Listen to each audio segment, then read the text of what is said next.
Selamat siang, Tribuners Live Update siang kembali hadir menyapa Anda edisi Kamis 28 Juli 2022. Siang ini kan kami sajikan informasi mengenai peristiwa yang terjadi di tanah air dan akan dilaporkan langsung oleh reporter kami di lapangan. Bersama saya Firdananda dan inilah Live Update selengkapnya. Kita ke berita pertama, saudara, pencurian dan penggelapan dengan modus COD kendaraan sepeda motor kembali terjadi di Batam. 4 pelaku kejahatan Ahmad Idris, Wawan dan Diki Wahyude serta Ferdiansyah ditangkap Subdit 3 Jatanras di Treskrimum Polda Kepri. Keempat tersangka langsung dihadirkan dalam ungkap kasus di lobi di Treskrimum Polda Kepulauan Riau pada Rabu 27 Juli. Informasi lebih lengkapnya akan disampaikan oleh rekan jurnalis kami dari Tribun Batam, ada Beres Lumban Tobing yang akan melaporkannya. Silakan rekan Beres. Baik, selamat siang Tribuner, selamat siang rekan Firda.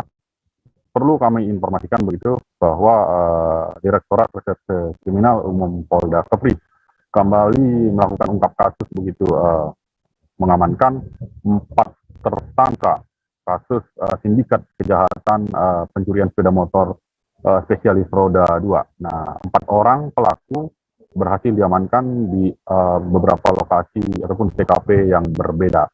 Nah, 4 pelaku ini telah melakukan aksinya di 20 TKP begitu. Nah, dari tersangka, polisi saat itu mengamankan 8 unit kendaraan. Nah, modus pelaku ini merupakan termasuk modus baru.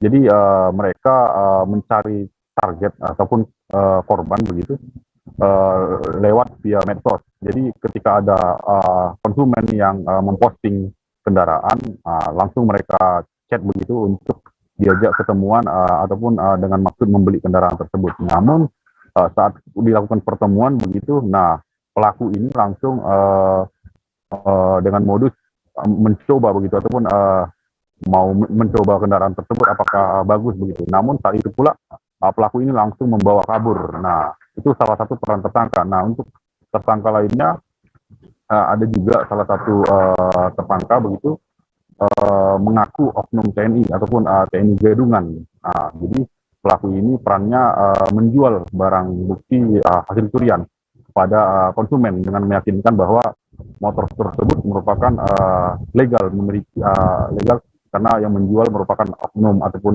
TNI Gadungan begitu.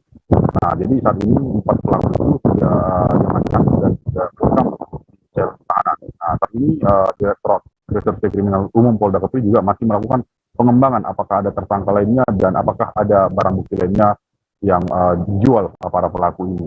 Mungkin demikian informasi rekan Firda. Terima kasih. Baik. Terima kasih rekan Beres dari Tribun Batam atas laporan Anda. Selamat bertugas kembali. Akan kami tampilkan Tribuners wawancara dari AKBP Ari Broto, Wadir Krimum Polda Kepulauan Riau. Berikut liputannya untuk Anda. Terkait dengan tindak pidana pencurian dan atau penggelapan.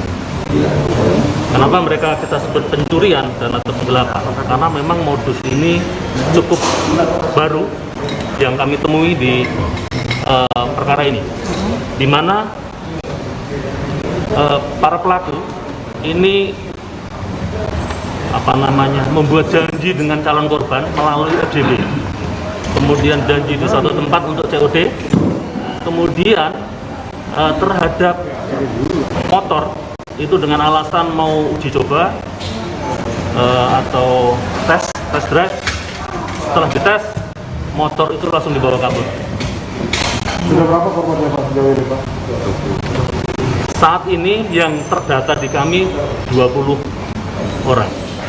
Bapak, kendaraan modus pelakunya seperti apa Pak? Seperti yang saya sampaikan tadi. Iya. Hasil curian dijual berapa Pak dulu? Saat ini untuk pengembangan penjualan berapa itu kita masih dalam pengembangan. Bang, boleh disebutkan soal tersangka ini apakah ada yang residivis? Ya, terima kasih rekan-rekan. Dari beberapa tersangka ini ada residivis, ya. Ada beberapa kasus, ada yang kasus penganiayaan, ada yang kasus yang lain juga. Oke, Pak Wadir, tolong dijelaskan soal aksi dia mengaku seperti apa tadi? Sopir odong-odong berinisial JL 27 tahun ditetapkan sebagai tersangka oleh pihak Polres Serang pada Rabu 27 Juli. Dalam insiden maut tersebut terungkap fakta baru di mana para penumpang odong-odong meminta perubahan rute sebelum akhirnya kereta api jurusan Merak Rangkas Bitung menabraknya. Diketahui odong-odong yang dikendarai JL tertabrak kereta api hingga menewaskan 9 orang penumpang. 9 korban meninggal, yakni diantaranya 3 anak-anak dan 6 orang dewasa. Informasi lebih lengkapnya akan disampaikan oleh rekan jurnalis kami dari Tribun Banten. Ada Desi Purnamasari yang akan melaporkannya. Silakan rekan Desi. Ya, baik. Terima kasih rekan Firda dan juga selamat siang Tribuners. Sebelumnya memang sopir odong-odong berinisial JL berusia 27 tahun ini ditetapkan sebagai tersangka oleh pihak Polres Serang pada Rabu 27 Juli 2022.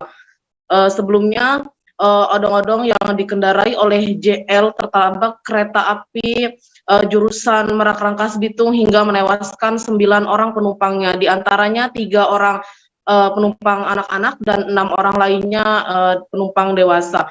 Dari hasil olah TKP serta pemeriksaan 4 orang saksi yang dilakukan tersebut diantaranya memang ditemukan beberapa fakta yang menyebabkan terjadinya kecelakaan maut tersebut.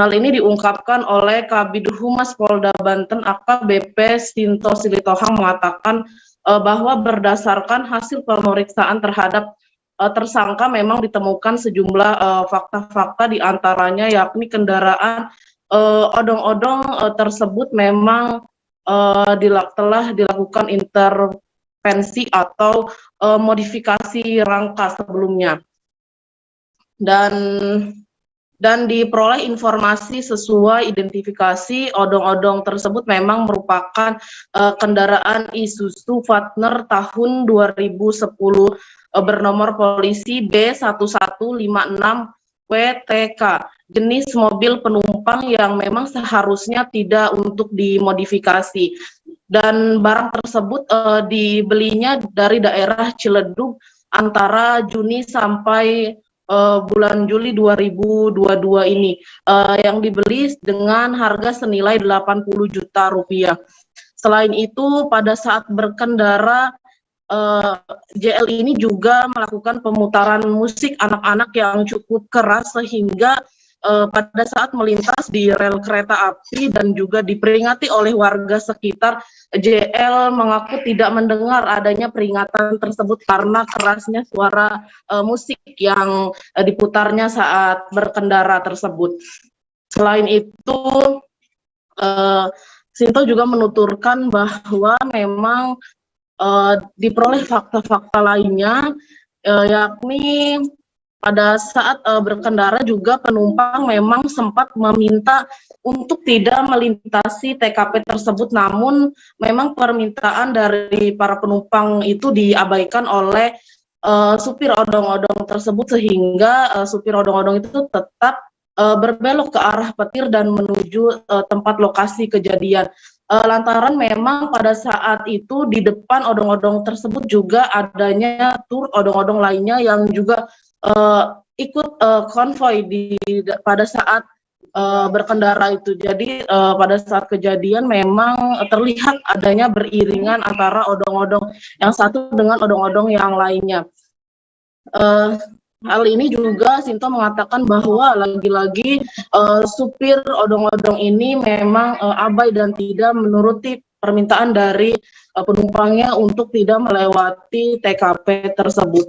Selain itu, Sinto juga menjelaskan bahwa terhadap penumpangnya ini JL menarik harga sekali satu trip penumpang ini dengan harga sebesar 5.000 untuk yang duduk serta Rp3.000 untuk yang duduk di pangkuan orang tuanya.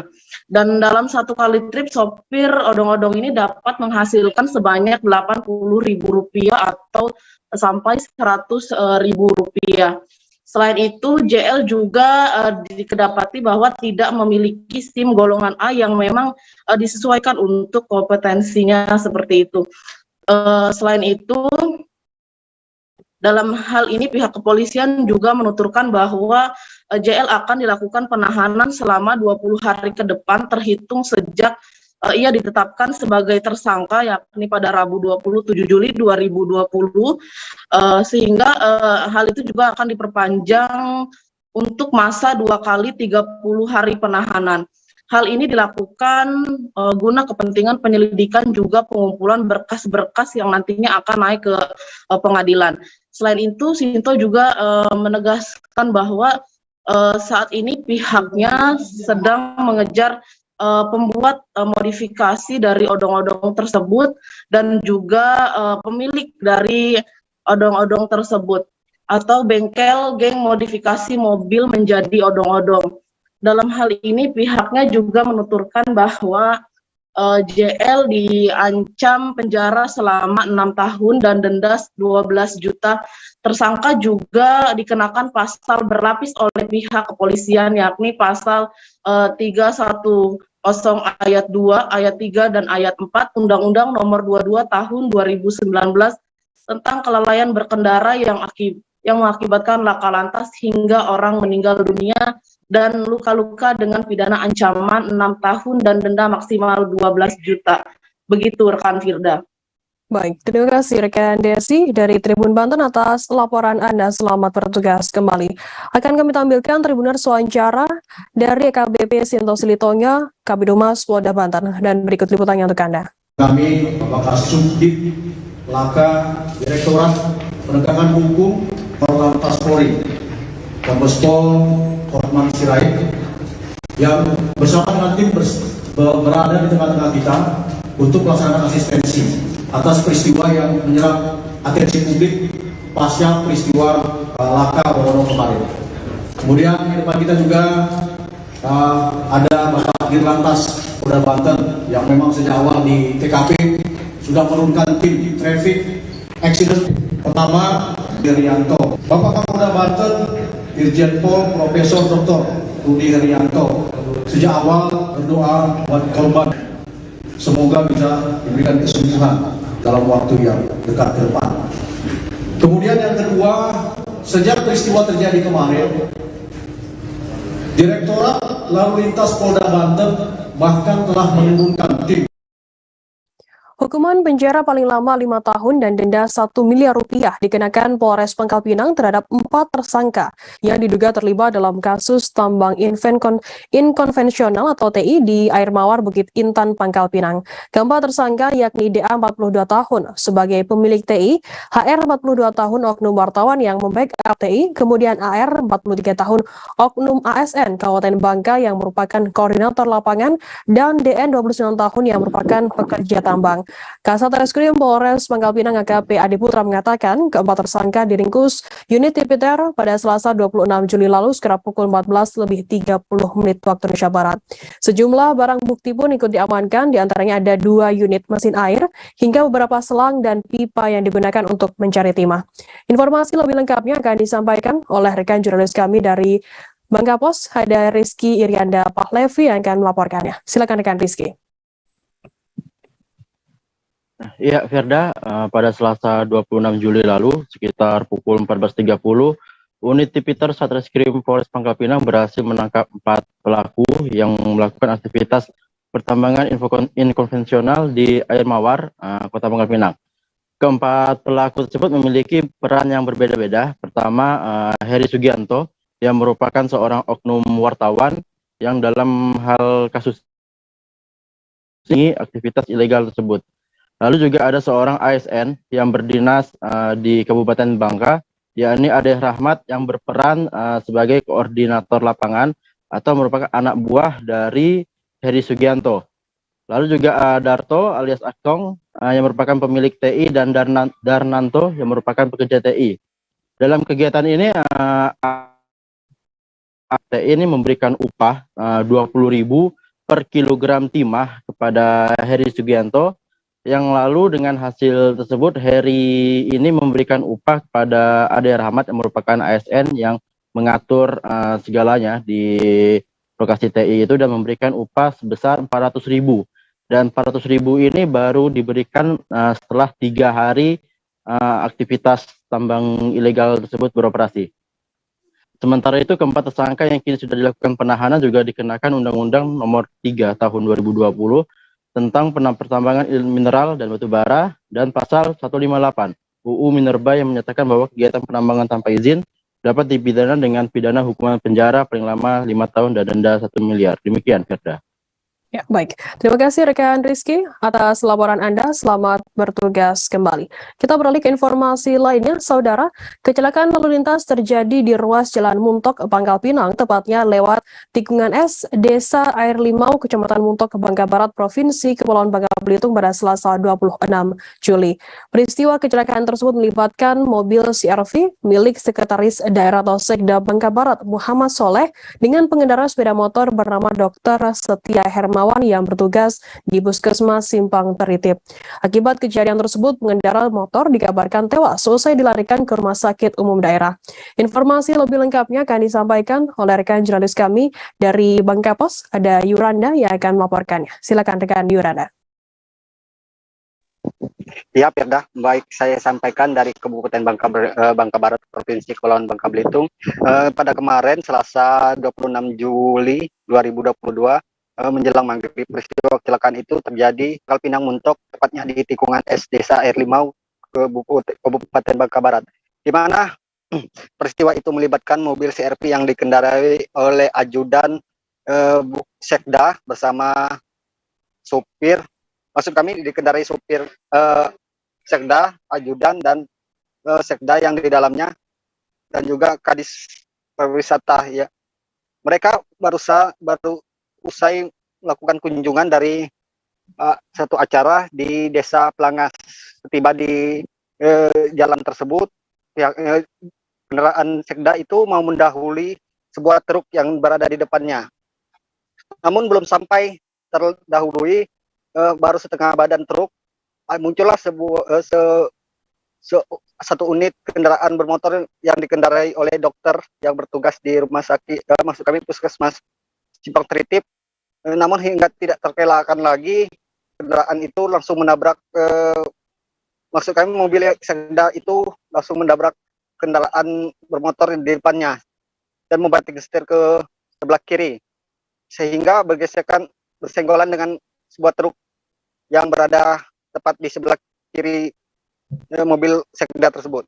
Atas peristiwa tersebut, dokter yang bertugas di Puskesmas meninggal dunia saat dilarikan ke rumah sakit. Saat dikonfirmasi pada Selasa 26 bulan 7 2022 malam, Kasat Pol PP membenarkan saat kejadian tersebut. Dia mengatakan kejadian itu merupakan musibah yang semua orang tidak ingin, namun peristiwa itu sedang terjadi. Atas kejadian tersebut, Sekda mengalami shock hingga tidak bisa dikonfirmasikan langsung oleh pihak wartawan sendiri. Berdasarkan keterangan Satlantas Polres Bangka Barat sendiri, Ibtu Senturi mengatakan kejadian tersebut murni, maksud kami diduga kelalaian sopir Sekda lantaran melanggar sesuai aturan waktu mendahului kendaraan yang di depannya harus memaksa membunyikan klakson atau mengedipkan lampu. Kecepatan kendaraan yang dikendarai mobil Sekda tersebut belum diketahui. Saat ini pihak kepolisian masih mengumpulkan data dan mengolah TKP di tempat kejadian. Saat ini kendaraan Sekda berada di kantor Satlantas Polres Bangka Barat untuk dilakukan pemeriksaan lebih lanjut, serta kendaraan yang dikendarai oleh dokter tersebut juga masih di sana. Sementara untuk sopir Sekda sendiri saat ini berada di Satlantas untuk dilakukan pemeriksaan lebih lanjut. Begitu, Firda. Baik, terima kasih rekan Yuranda dari Bangka Pos atas laporan Anda. Selamat bertugas kembali. Akan kami tampilkan Tribuners wawancara dari Sidarta Gautama, Kasat Pol PP dan Damkar Kabupaten Bangka Barat, kemudian Ibtu RTA Sianturi, Kepala Satuan Lalu Lintas Polres Bangka Barat. Berikut liputannya untuk Anda. tim dari kegiatan BPIP di Desa Pelangas hendak pulang ke rumah dinas. Nah, ketika sampai di TKP, pengemudi yang inisial W, ya, panggilannya, hendak mendahului truk warna kuning di depannya.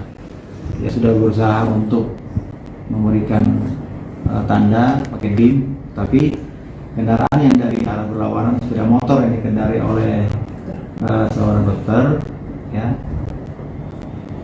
dia tetap di jalurnya, karena di jalurnya mobil yang dikendarai atau ditumpangi oleh sekda ini mendahului, sudah hampir melewati kendaraan truk kuning, ya, sehingga tidak bisa lagi menghindar. Ini terjadi tabrakan tersebut. Pada saat tabrakan, pengendara mobil CRV yang ditumpangi oleh sekda membanting setir ke kiri, menyerempet kendaraan truk, sehingga truknya masuk ke berem atau ke selokan di pinggir jalan. Sampai berhenti di situ. Siap. Pak Kasat, tabrakan antara mobil dinas dan motor dokter itu di jalurnya motor atau di jalurnya motor atau lajunya mobil dinas? Nah, tabrakan antara mobil CRV yang di. Jadi tadi itu kan ada acara di Pelangas tuh ya, BPIP, serta rombongan dari Pak Sekda juga ikut mendampingi ke Pelangas. Kemudian sekitar pukul 17.35 menjelang maghrib itu kita dapat musibah, ya, Pak Sekda dapat musibah, terjadi laka lantas di posisi masuk pal 9 lah. So, kalau dari sana sebelum tikung es, kalau dari sini setelah tikung es sedikit. Jadi kejadiannya nanti secara detailnya mungkin masih dalam posisi ditangani kawan-kawan Satlantas ya, seperti apa. Tapi yang jelas memang benar tadi pukul 17.35 terjadi kecelakaan laka lantas, di mana yang berada di dalam mobil itu adalah Pak Sekda, Pak Kepala Dinas Pariwisata, kemudian ajudan beserta sopir, 4 orang ya. Kemudian yang lawannya itu kendaraan bermotor ya, kendaraan bermotor. PLT Bupati Bogor Iwan Setiawan mengaku prihatin soal ramainya Citayam Fashion Week yang kini berujung kisruh. Citayam Fashion Week sendiri diketahui dihadapkan dengan pihak-pihak yang mencari keuntungan dengan mendaftarkan haki yang dikabarkan mencapai 3 pihak pendaftar sekaligus, yang menuturkan bahwa yang punya gagasan pertama seharusnya lah yang harus dihormati. Iwan juga menilai positif kegiatan Citayam Fashion Week yang juga diikuti anak-anak muda Bogor tersebut. Informasi lebih lengkapnya akan disampaikan oleh rekan jurnalis kami dari Tribun News Bogor, ada Naufal yang akan melaporkannya. Silakan rekan Naufal. Baik, rekan-rekan Tribuners, PLT Bupati Bogor Iwan Setiawan menyampaikan bahwa dia menilai positif terkait adanya fenomena Citayam Fashion Week yang belakangan ini heboh di media sosial. Karena Citayam Fashion Week ini muncul dari ide-ide kreatif anak muda, termasuk dari anak muda Bogor, yang bisa memunculkan Harajuku, seperti fenomena yang pernah muncul di Jepang beberapa tahun silam. Meski memang Citayam Fashion Week ini belakangan juga diterpa oleh sejumlah isu atau permasalahan sehingga berujung pada pembubaran.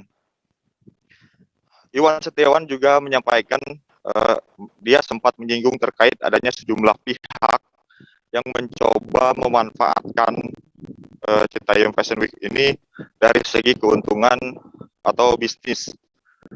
Dan menurut Iwan, yang harus diperhatikan adalah orang-orang yang memiliki ide kreatif yang memunculkan ide Citayam Fashion Week ini, termasuk anak-anak muda Bogor dari wilayah Cilebut, Sukaraja, Cibinong, Citayam, sehingga Citayam Fashion Week ini bisa populer seperti sekarang. Demikian.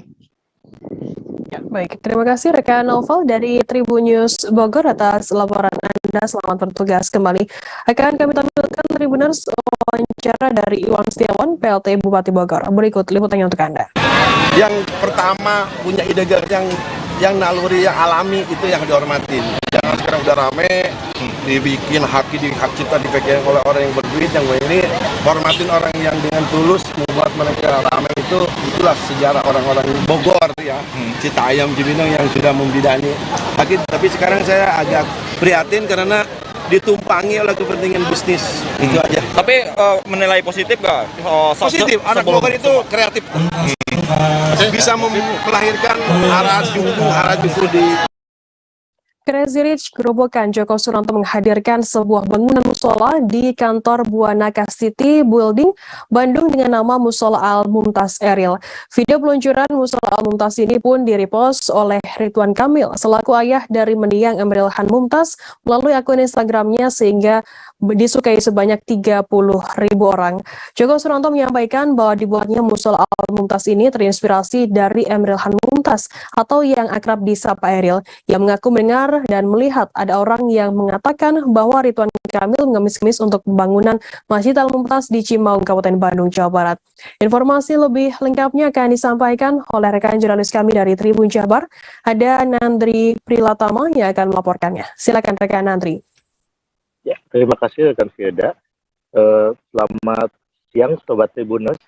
Saya akan menyampaikan terkait informasi yang saat ini sedang beredar bahwa Crazy Rich Gerobokan yakni Joko Suranto telah meluncurkan atau meresmikan musola yang diberi nama Musola Al-Mumtaz, yang dimana musola itu memang betul terinspirasi dari mendiang putra dari Gubernur Jawa Barat Bapak Ridwan Kamil, yang memang namanya itu Emeril Khan Mumtaz atau biasa disapa Eril. Nah, peluncuran dari Musola Al-Mumtaz ini sendiri memang dikirimkan oleh Joko Suranto kepada Ridwan Kamil dan kemudian direpost kembali oleh Ridwan Kamil itu sendiri hingga disukai oleh puluhan ribu orang. Nah, kemudian kemarin sempat saya konfirmasi ke Joko Suranto terkait Musola Mumtaz ini sendiri. Menurut beliau, Musola Al-Mumtaz ini terinspirasi atas terpilihnya Eril yang merupakan seorang pemuda yang telah menginspirasi banyak orang. Kemudian Eril juga merupakan pemuda yang membuat jutaan air mata turun dan pemuda yang saat pemakamannya begitu banyak dihadiri oleh masyarakat. Nah, dia juga mengaku diadakannya atau diresmikannya Musola Al-Mumtaz ini sendiri karena tergugah dari informasi yang tengah beredar kemarin-kemarin, yakni terkait ada stigma atau pandangan bahwa Ridwan Kamil mengemis-ngemis untuk pembangunan Masjid Al-Mumtaz yang ada di Cimaung, Kabupaten Bandung itu sendiri. Nah, dia mengaku sangat terusik dengan kabar tersebut dan menjelaskan bahwa di dalam konsep Islam itu sendiri ada yang namanya amal jariah. Jadi dia meminta kepada mereka yang tidak ingin berbuat baik untuk tidak mengusik orang yang ingin berbuat baik, seperti itu. Nah, dia juga meminta kepada semua pihak untuk melakukan hal-hal baik ya, yang dimana hal itu pun ditanggapi oleh Ridwan Kamil melalui akun Instagramnya dan mengucapkan terima kasih atas inisiatif yang dilakukan Joko Suranto menamai musola di kantornya yang berada di Jalan Cilaki, Kota Bandung itu sendiri, dan mendoakan agar melahirkan insan-insan dan karyawan-karyawan yang produktif di Buana City itu sendiri. Seperti itu rekan Firda dan Sobat Tribun. Baik, terima kasih rekan Nandri dari Tribun Jabar atas laporan Anda. Selamat bertugas kembali. Kita beralih ke informasi selanjutnya. Saudara Ardiansyah bin Salim, 53 tahun, tampak menggunakan kursi roda saat dijemput tim tangkap buronan Kejaksaan Agung Republik Indonesia pada Rabu 27 Juli. Pria yang menjadi terpidana perkara kasus tindak pidana korupsi ini telah terbukti bersalah dan masuk dalam DPO. Berdasarkan putusan Mahkamah Agung nomor 6 garing PID strip TPK garing 2020 PT SMR, terpidana Ardiansyah terbukti secara sah dan meyakinkan bersalah melakukan tindak pidana sebagaimana diatur dan diancam melanggar pasal 2 ayat 1 junto pasal 18 Undang-Undang Nomor 20 Tahun 2001 junto pasal 55 ayat 1 ke 1 KUHP. Informasi lebih lengkapnya akan disampaikan oleh rekan jurnalis kami dari Tribun Kaltim, ada Muhammad Fairuzani yang akan melaporkannya. Silakan rekan Fairuz. Ya baik, selamat siang rekan Firda, selamat siang Tribuners. Melaporkan dari Kota Samarinda, Provinsi Kalimantan Timur, benar bahwa ada penangkapan oleh tim tabur, yakni tangkap buronan dari Kejaksaan Agung Republik Indonesia yang mana memburu terkait daftar pencarian orang DPO asal Kota Samarinda yang terkait dengan perkara tipikor, yakni tindak pidana korupsi dana kasus hibah atlet disabilitas pada Papernas waktu di Riau 2012 silam. Tim tabur sendiri didampingi dengan tim Kejaksaan Tinggi Kalimantan Timur dan Kejari Kota Samarinda bergerak sejak lama sekitar 1 tahun untuk mencari terpidana yakni Ardiansyah bin Salimi yang perkaranya sendiri sudah diputus di Pengadilan Tipikor Pengadilan Negeri Kota Samarinda pada tahun 2020 lalu. Ardiansyah bin Salimi beberapa kali juga telah dipanggil oleh pihak Kejari Kota Samarinda, namun yang bersangkutan tidak pernah hadir dan tidak ada memenuhi panggilan untuk nantinya ditahan oleh pihak Kejari dan akan dilakukan eksekusi. Nah, untuk itu Kejagung sendiri bergerak atas dasar adanya putusan dari Kejaksaan Negeri Kota Samarinda tersebut dan Pengadilan Negeri untuk bergerak mencari terdakwa Ardiansyah bin Salimi yang kini juga jadi terpidana. Nah, penangkapan atau diamankannya Ardiansyah Salimi sendiri tepatnya di Kota Samarinda di wilayah Kecamatan Sambutan Kota Samarinda, di mana kemarin pada hari Rabu tanggal 27 Juli 2022 yang bersangkutan sendiri ditangkap di tempat persembunyiannya dengan beberapa orang dari tim yang bergerak yang sudah lama tersebut.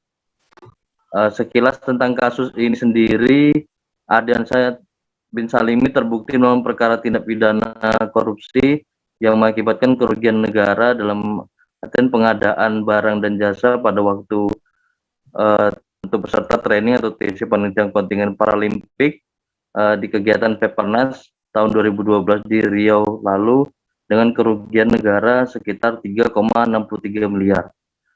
Nah, untuk terpidana Ardiansyah bin Salimi sendiri diputus oleh Pengadilan Negeri Kota Samarinda dengan dijatuhi hukuman 8 tahun dan denda sebesar 200 juta rupiah, subsidi 3 bulan kurungan dan dibebani membayar uang pengganti dari kerugian negara tersebut.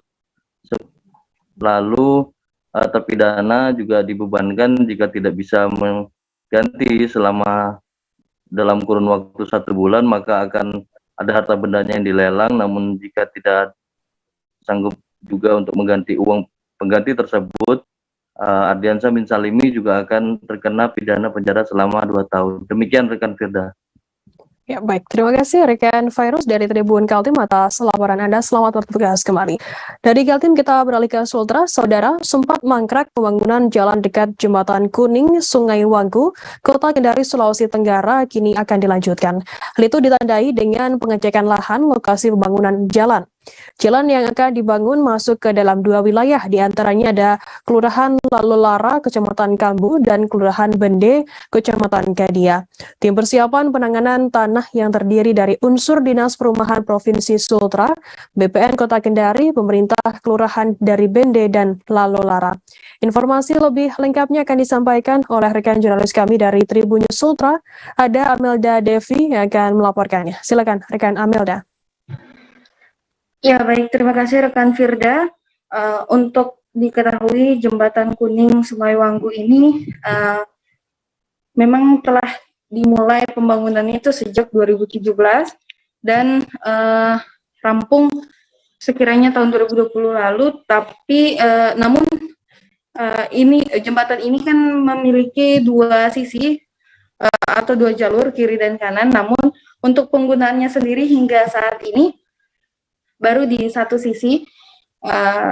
Hal itu disebabkan karena salah satu jembatan atau tepatnya yang berada di sebelah kanan yang paling pinggir itu belum memiliki jalur atau jalan untuk dilalui oleh kendaraan. Ya, hal tersebut karena belum adanya tindak lanjut dari pihak pemerintah provinsi untuk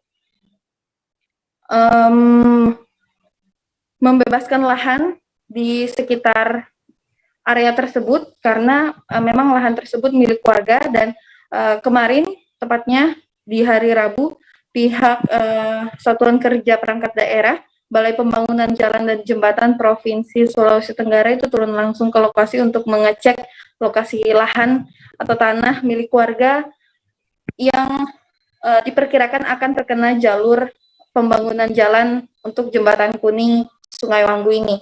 Ya, disampaikan di area tersebut terdapat 4 bidang tanah milik warga, ya, kurang lebih luasnya itu sekira 2.000 meter persegi, di mana 4 bidang tanah ini yang akan dibebaskan atau diganti kerugian ke masyarakat dari pihak pemerintah dengan melakukan pengukuran, kemudian penilaian dari apresial tentunya. Namun untuk penggantian atau pembebasan lahan ini juga dilakukan secara bertahap. Ya, kemarin sudah dilakukan pengukuran jalan dan beberapa hari ke depan itu akan turun tim apresial sendiri untuk mengecek berapa pembayaran untuk pembebasan lahan tersebut. Nah, pihak dari SKPD sendiri akan menuntaskan proses pembayaran pembebasan lahan ini di Agustus nanti. Ya, kemudian untuk pengerjaannya sendiri itu pembangunannya ini akan dilakukan setelah proses lelang berakhir, di mana lelang ini akan dilakukan di akhir tahun 2022 ini. Sedangkan pembangunannya akan dilakukan di awal tahun 2023 hingga penyelesaian jembatan atau bisa digunakan oleh masyarakat Kota Kendari. Nah, salah satu kami juga sempat melakukan wawancara kepada salah satu warga di Kelurahan Lalolara, di mana mereka menyetujui dan mendukung program pemerintah untuk memperbaiki jalan ini, mengingat memang jalan ini perlu segera diselesaikan agar arus lalu lintas di area tersebut tidak macet dan tidak terganggu. Karena memang salah satu alternatif jalan yang dipakai oleh warga adalah jembatan lama yang masih digunakan untuk lewat di jalur tersebut, sedangkan jembatan baru hanya salah satunya saja yang baru bisa dipakai. Nah, mereka mengatakan sepakat dan mensupport program pemerintah, tentunya dengan mengikuti aturan yang telah ditetapkan. Nah, untuk pembebasan lahan sendiri ini, mereka juga menyepakati akan menunggu proses penilaian dari pihak apresial yang disediakan oleh pemerintah provinsi. Demikian, Firda. Ya, baik. Terima kasih rekan Amelda dari Tribun News Sultra atas laporan Anda. Selamat bertugas kembali. Akan kami tampilkan Tribuners wawancara dari Andra Wisal Jaya, PPTK, pengadaan tanah untuk pembangunan di Sultra, kemudian juga Sadikin, Ketua LPM Kelurahan Lalolara. Berikut liputannya untuk Anda. Saya dimintai tanggapannya sangat positif. Kenapa ini dari perkembangan kota? Jadi apapun alasannya, kalau pemerintah tidak mau pakai, menggunakan kita sebagai warga harus siap menyerahkan tanah, Pak. Kalau persoalan menyerahkan tanah kan pasti ada aturan harus sesuai dengan aturan.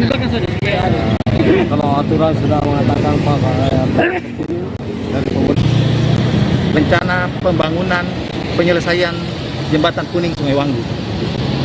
Jadi jembatan Sungai Wanggu ini terletak di 2 kelurahan, yaitu Kelurahan Bende, Kecamatan Kadia, dan Kelurahan Lalolara, Kecamatan Kambu. Estimasi warga yang terkena pembangunan ini adalah terdiri atas 4 warga, 1 warga terletak di Kelurahan Bende, dan 3 warga terletak di Kelurahan Lalolara.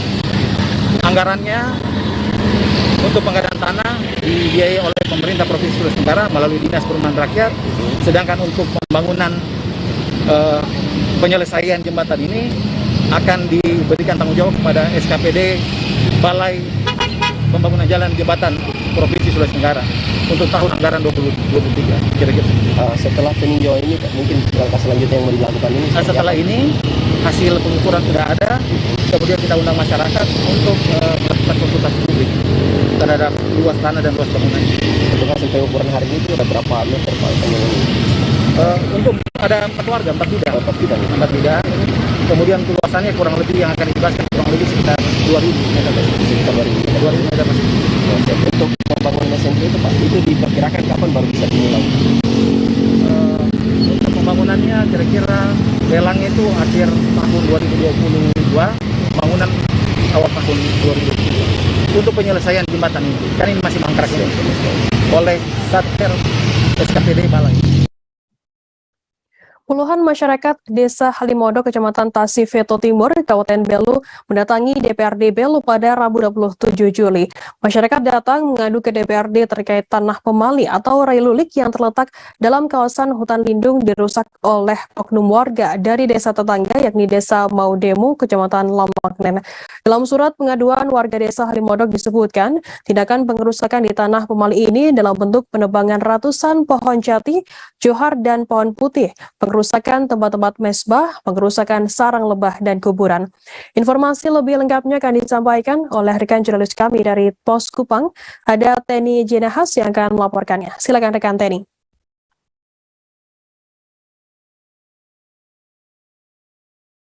Rekan Firda, selamat siang, sahabat Tribuners di mana saja berada. Dapat saya laporkan dari Kabupaten Belu bahwa puluhan masyarakat adat dari wilayah Desa Halimodo, Kecamatan Tasifeto Timur, Kabupaten Belu mendatangi gedung DPRD Belu untuk menyampaikan pengaduan atas masalah kerusakan hutan yang dibabat atau yang dilakukan pembabatan oleh masyarakat oknum warga dari desa tetangga, yaitu Desa Maudemu. Dalam surat pengaduannya mereka menyampaikan beberapa tuntutan.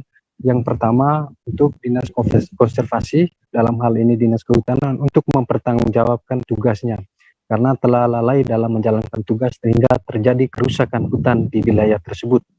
Lalu tuntutan yang berikut adalah masyarakat meminta pihak berwajib untuk segera menangkap pelaku yang melakukan pembabatan hutan di kawasan lindung. Dan tuntutan ketiga adalah meminta masyarakat untuk mengosongkan tempat yang lagi sengketa sampai masalah itu bisa diselesaikan. Dan masyarakat juga meminta masyarakat atau oknum warga yang melakukan pembabatan hutan di wilayah kawasan hutan tanah pemali ini untuk tidak melakukan aktivitas apapun di wilayah tersebut sebelum masalah itu diselesaikan. Dapat kami laporkan bahwa masyarakat juga menuntut untuk pihak pemerintah dan juga DPRD Kabupaten Belu untuk memfasilitasi untuk menyelesaikan masalah ini. Dan kemarin setelah beraudiens dengan DPRD Kabupaten Belu, melahirkan kesepakatan yang pertama bahwa besok Jumat besok akan ada pertemuan yang melibatkan beberapa pihak, diantaranya adalah pihak masyarakat dari kedua desa dan juga pemerintah desa, pemerintah kecamatan, pemerintah kabupaten, unsur RHP dan juga DPRD Kabupaten Belu. Dan rapat besok yang akan diselenggarakan di gedung paripurna DPRD Kabupaten Belu ini untuk membahas sekaligus untuk menyelesaikan masalah tersebut. Jika dalam mediasi perdamaian tidak diselesaikan, maka akan dilanjutkan dengan proses hukum untuk bisa menyelesaikan persoalan tersebut. Dapat kami laporkan bahwa di tempat ini yang dilaporkan masyarakat ini bahwa ini adalah tempat yang disebut dengan railulik dalam bahasa lokal, yaitu bahasa Belu railulik, yang artinya bahwa Tanah Haram. Tanah Haram ini berada di kawasan hutan lindung yang ada di Desa Halimodok. Dan sebagai hutan lindung, maka segala aktivitas apapun dilarang di wilayah tersebut. Namun pada kenyataannya, oknum warga masyarakat dari desa tetangga melakukan aktivitas di lahan tersebut dengan membabat ratusan pohon jati, pohon mahoni, dan pohon putih. Atas kejadian itu, masyarakat menyampaikan laporan kepada pemerintah desa setempat terkait dengan persoalan tersebut. Dan masyarakat desa sudah menindaklanjuti laporan masyarakat itu dengan meneruskan laporan tersebut ke pihak Dinas Kehutanan untuk melakukan peninjauan langsung ke lokasi guna mengetahui kerusakan yang terjadi. Dan setelah beberapa hari dilaporkan, dari Dinas Kehutanan juga terjun ke lapangan untuk melihat dan ditemukan ada kerusakan yang terjadi di lahan atau kawasan hutan lindung ini. Oleh karena itu dari Dinas Kehutanan juga meminta masyarakat agar persoalan ini diselesaikan secara adat, dan jika penyelesaian secara adat tidak menemukan titik terang, bisa diproses hukum. Karena sesuai keterangan dari pihak Dinas Kehutanan bahwa tindakan pidana atau bukti-bukti yang mengarah ke tindakan pidana sudah ada dan sudah menjadi pegangan dinas. Dan pada kesempatan kemarin, masyarakat juga menghimbau kepada masyarakat dari Desa Modemu untuk tetap tenang, sabar dalam menghadapi masalah ini, dan biarkan masalah ini diselesaikan oleh pemerintah kabupaten sehingga tidak menimbulkan konflik horizontal. Demikian Firda, laporan dari Atambua, TNI Jenahas. Baik, terima kasih rekan TNI Jenahas dari Poskupang atas laporannya. Selamat bertugas kembali. Akan kami tampilkan Tribuners wawancara dari perwakilan masyarakat adat Benediktus Fahik. Berikut liputannya untuk Anda. Dirusakan oleh orang luar desa, makanya cucu kami merasa sudah sangat dirugikan sekali tempat-tempat leluhur. Seperti ada satu nisbah yang namanya adu ayam, Futumano. Nah, Futumano itulah baru pecah semua naik di Salaran ini. Nah, itu kan kasih tandus. Makanya kami rasa sangat dirugikan karena itu punya sejarah. Tidak bisa omong dan duduk, tidak bisa omong dan berdiri, paling itu dan duduk dan malam. Nah, itu yang kami sangat merugikan. Sampai masalah ini kami mengadu ke Dewan Terhormat ini. Berapa hektar itu? Itu kurang lebih dia ada 8 hektar. Pohon yang dimatikan itu yang terbaca sudah 9.000 pohon lebih. Yang terbaca itu. Kalau kata Pak mereka itu bilang HP-nya tidak muat lagi, makanya yang lain itu kami lepas begitu saja di surut-surut. Tebing, surut-surut kali kecil itu kami lepas saja. Itu masyarakat dari mana? Masyarakat dari Desa Modemu, Kecamatan Lamakne. Sempat lapor ke polisi? Kami sempat lapor ke polisi, ke unit kehutanan, tapi sudah 2 minggu belum ada tanggapan pasti dari oknum itu. Aktivitas tetap berjalan. Sampai kemarin pun masih orang tanam kacang terus. Tuntutannya tadi apa saja ke DPR? Tuntutan kami mau jam ini harus lokasi itu kosongkan. Karena ada barang-barang pemadi di dalam. Polres Lok Sumoy berhasil mengungkap kasus dugaan penipuan dengan modus mengurus untuk kelulusan calon pegawai negeri sipil atau CPNS dan P3K, di mana kerugian 22 korban mencapai 2,5 miliar rupiah. Pihak kepolisian juga mengamankan seorang tersangka berinisial AF, 54 tahun, seorang PNS di sebuah kantor camat di Kota Lok Sumoy. Informasi lebih lengkapnya akan disampaikan oleh rekan jurnalis kami dari Serambi News Indonesia, ada Saiful Bahri yang akan melaporkannya. Silakan rekan Saiful. Terima kasih Firda. Dapat saya laporkan bahwa Polres Lok Sumoy dalam wilayah Polda Aceh itu baru saja berhasil mengungkap kasus dugaan penipuan dengan modus bisa mengurus untuk kelulusan atau menjadi dari calon pegawai negeri sipil atau CPNS dan P3K, di mana sampai saat ini sudah ada 22 korban yang melapor ke Polres tempat, yakni melalui Polsek Banda Sakti, dan kerugian korban dari total korban itu mencapai 2,5 miliar lebih. Dan pihak polisi pun saat ini sudah mengamankan seorang tersangka yang berinisial AV, itu berumur 54 tahun, seorang PNS dan bekerja di salah satu kantor camat di Kota Lok Sumoy. Sesuai keterangan dari Kapolres Lok Sumoy AKBP Hengki Ismanto dalam konferensi pers yang digelar kemarin di Mapolres tempat, bahwa kasus ini muncul dari adanya laporan 2 korban pertama, yakni pada 8 Juni 2022 ke Polsek Banda Sakti. Setelah pihaknya mendapat laporan, langsung melakukan penyelidikan, dan saat dinyatakan semakin kuat dugaan adanya unsur penipuan, kasus ini ditingkatkan menjadi penyidikan, dan pada tanggal 23 Juni 2022 itu tersangka berhasil ditangkap. Dan seiring waktu berjalan proses hukum lanjutan itu korban yang melapor terus bertambah, sehingga sekarang ini sudah ada 22 korban. Itu korban itu berasal dari berbagai daerah kabupaten di Aceh, seperti dari Loksmawe, Aceh Utara, Biren, dan Aceh Timur.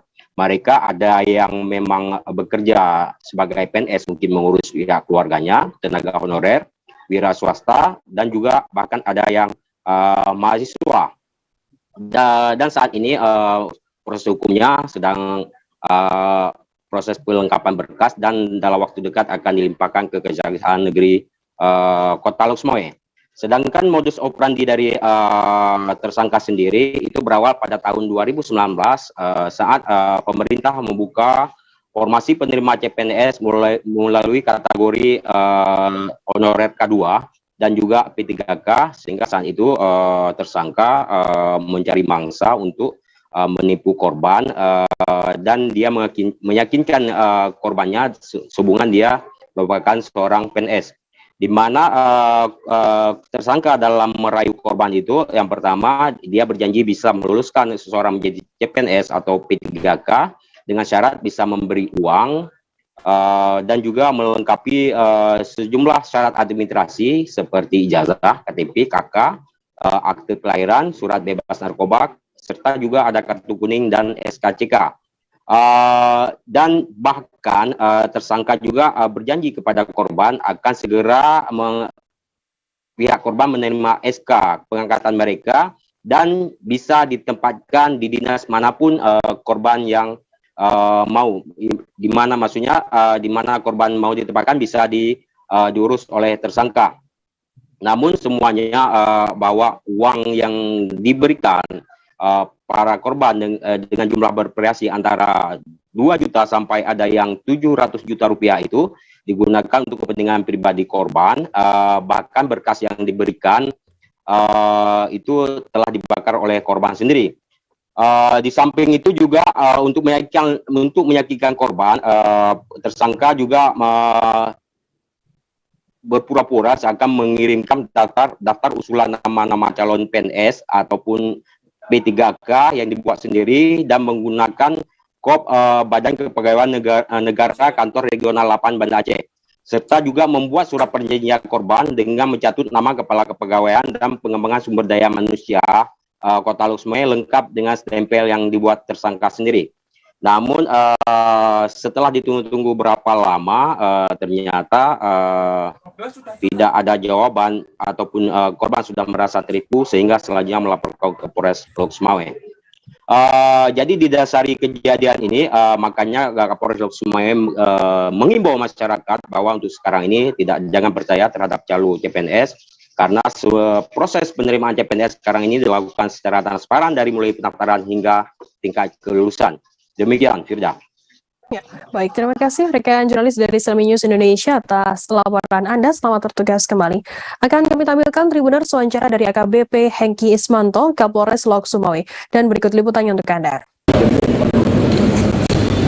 Pak, kira trik apa dilakukan meyakinkan korbannya, Pak? Ini pertama adalah seorang PNS. Kemudian bisa menunjukkan bahwa bisa masukkan orang kepada calon PNS K2 maupun P3K. Seorang PNS kemudian beliau membantu dengan daftar usulan. Seolah-olah nama tentang usulannya tingkat provinsi, pusat maupun daerah yang ada di Solo. Namun semua beliau seorang PNS pasti ada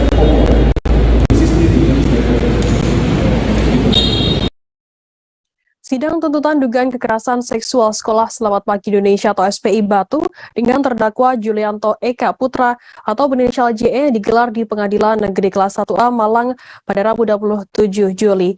Dalam sidang tersebut, Jaksa Penuntut Umum Kejari Batu menuntut terdakwa dengan hukuman pidana penjara maksimal.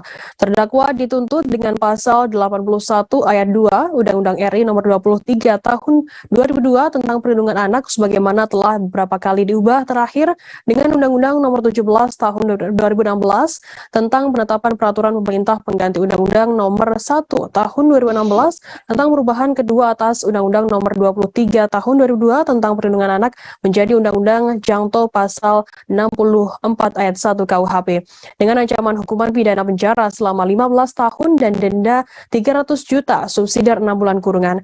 Informasi lebih lengkapnya akan disampaikan oleh rekan jurnalis kami dari Tribun Jatim, ada Kukuh Kurniawan yang akan melaporkannya. Silakan rekan Kukuh. Iya, bisa saya jelaskan rekan Firda terkait dengan tuntutan maksimal yang diberikan kepada terdakwa Julianto Eka Putra selaku terduga pelaku dugaan kekerasan seksual Selamat Pagi Indonesia. Menurut Aris Merdeka Sirait selaku Ketua Komnas Perlindungan Anak, dia pun mengapresiasi kinerja dari Jaksa Penuntut Umum Kejari Batu. Menurutnya itu sesuai dengan dakwaan yang sejak awal hingga sidang ke-21 kemarin telah terpenuhi dan tuntutan maksimal yang diberikan kepada terdakwa tersebut layaknya hadiah bagi anak-anak Indonesia, khususnya anak-anak korban predator seksual. Dan dengan adanya tuntutan maksimal yang diberikan oleh terdakwa tersebut, maka menurut Aris Merdeka Sirait akan muncul fakta bahwa kasus pelecehan seksual di SPI Batu bukanlah rekayasa, melainkan fakta hukum yang menunjukkan bahwa peristiwa tersebut benar-benar terjadi. Dan dia berharap bahwa keadilan tersebut patut untuk ditegakkan. Dan ke depan pihaknya akan terus mengawal perkara tersebut hingga putusan di persidangan. Dan selain mengawal hingga perkara tersebut hingga diputus di pengadilan, pihaknya akan terus mendampingi saksi korban hingga beban psikologisnya pulih. Begitu rekan Firda. Ya, baik. Terima kasih rekan Kukuh dari Tribun Jatim atas laporannya. Selamat bertugas kembali. Kita beralih ke informasi lainnya, Saudara. Polres Sumeneb, Madura tidak mengeluarkan izin keramaian untuk konser Langit bersama Ustadz Hanan Attaqi pada 31 Juli nanti di Geraha Adipodai. Alasannya hasil rapat bersama tokoh agama, tokoh masyarakat, dan Kapolres Sumeneb, AKBP Edo Satya Kentriko yang berlangsung di Aula Sutanto, Polres Sumeneb, Jalan Urip, Sumarjo pada Rabu 27 Juli. Hasil keputusannya yakni Kapolres Sumeneb tidak mengeluarkan izin demi menjaga Harkamtibnas di wilayah Kabupaten Sumeneb, Madura. Ketua Panitia Konser Langit Ustadz Hanan Attaqi akan menjelaskan. Informasi lebih lengkapnya akan disampaikan oleh rekan jurnalis kami dari Tribun Madura, ada Ali Syahbana yang akan melaporkannya. Silakan rekan Ali.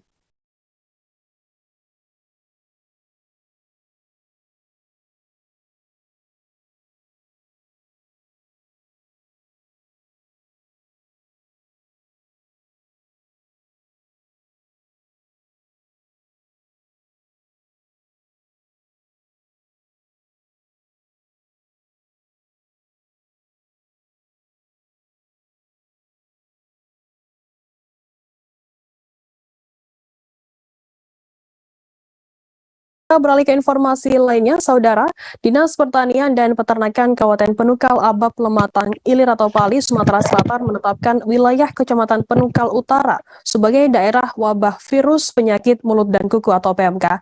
Pasalnya belasan hewan ternak kaki 4 jenis kambing banyak yang mati akibat terinfeksi virus PMK meski hewan jenis sapi terus dilakukan pengobatan. Penetapan wilayah wabah PMK terhadap wilayah Kecamatan Penukal Utara dikeluarkan Dinas Pertanian Kabupaten Pali melalui surat edaran nomor 521/1990/Deperta.4 Romawi /2002 perihal peningkatan kewaspadaan PMK. Informasi lebih lengkap yang akan disampaikan oleh rekan jurnalis kami dari Sriwijaya Post, ada Regan yang akan melaporkannya. Silakan rekan Regan. Baik, terima kasih rekan Firda. Baik, Tribuners, dapat kami sampaikan bahwa sejak sepekan terakhir surat edaran wabah darurat wilayah darurat PMK yang dikeluarkan dari pihak Dinas Pertanian dan Peternakan Kabupaten Pali, hingga kini terus para peternak terus melakukan pemantauan pada hewan ternak, sehingga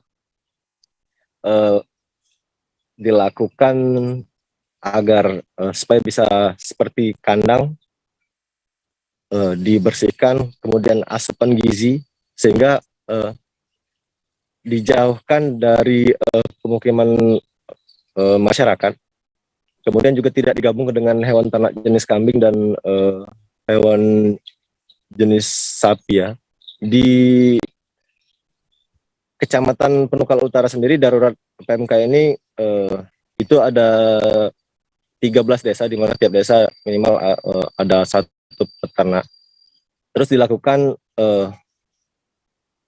pemantauan kesehatan dari pihak terkait, baik Polres Pali, Dinas Pertanian dan Peternakan maupun Dinas Kesehatan.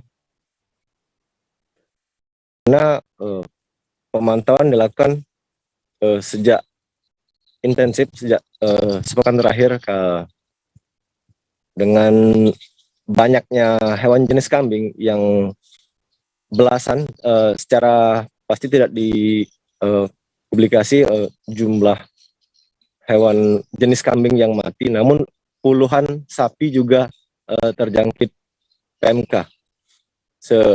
Kemudian ini masih tetap dilakukan pengobatan serta guna meminimalisir kerugian dampak ekonomi yang dialami peternak dan tidak terdampak kepada hewan ternak lain. Demikian, Firda. Ya, baik, terima kasih rekan jurnalis dari Sriwijaya Pos, Regen, atas laporannya. Selamat bertugas kembali. Akan kami tampilkan Tribuners wawancara dari Ahmad Joni, PLT Kepala Kadis Pertanian dan Peternakan Pali. Berikut liputannya. Tim dokter hewan sama Polres itu ngecek di Tempirai ada 10 ini. Nah ini lagi di cross check ulang, ini kita ngirim sampel, nanti kita tunggu sampel. Kalau dari ciri-cirinya memang PMK itu. Karena di zonanya zona Penukal Utara sudah merah. Itu positif Pak, 10 apa benar? Positif. Positif 10 Pak. Iya. Sebagian peternak sapi di Kabupaten Tanah Laut, Kalimantan Selatan saat ini masih dilanda kerisauan oleh penyakit mulut dan kuku atau PMK yang menjangkiti sapi mereka. Namun di tengah kegalauan kalangan peternak di Tala, ada juga peternak yang mampu secara mandiri mengatasi PMK. Contohnya Abdul Majid yang sukses menyembuhkan ternak sapinya dari serangan penyakit yang disebabkan oleh virus tersebut. Untuk mengetahui lebih lanjut terkait hal ini akan disampaikan oleh rekan jurnalis kami dari Banjarmasin Pos, ada Roy yang akan melaporkannya. Silakan rekan Roy. Baik, terima kasih. Selamat siang rekan Firda. Dapat saya sampaikan bahwa hingga saat ini penyakit mulut dan kuku masih melingkupi keresahan kalangan peternak di Kabupaten Tanah Laut Provinsi Kalimantan Selatan, dan dari dinas terkait juga masih terus mengupayakan untuk melakukan penanggulangan. Namun demikian, secara mandiri ada juga peternak di Tanah Laut yang mampu mengatasi PMK, di antaranya adalah yang dilakukan oleh Pak Abdul Majid, warga Desa Sumber Mulia, Kecamatan Pelihari.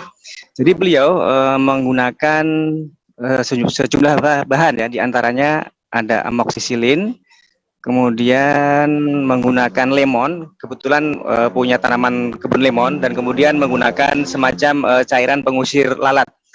Jadi Pak Majid berkeyakinan bahwa obat yang bisa dimanfaatkan manusia tentu juga dapat diaplikasikan ke ternak, seperti itu. Hanya dosis yang dibedakan. Jadi sekali contohnya ketika penggunaan amoksisilin, Pak Abdul Majid menggunakan 5 butir amoksisilin yang dilembutkan dulu, ditumbuk sampai halus, kemudian dicampur air putih, dimasukkan medianya menggunakan botol dari bambu ya, dari bambu itu atau apa, bumbung ya, bambu. Kemudian diminumkan pagi atau sore, dia cukup sekali. Jadi 5 butir untuk sapi besar jenis limosin. Kalau untuk jenis Bali hanya sekitar 3 butir.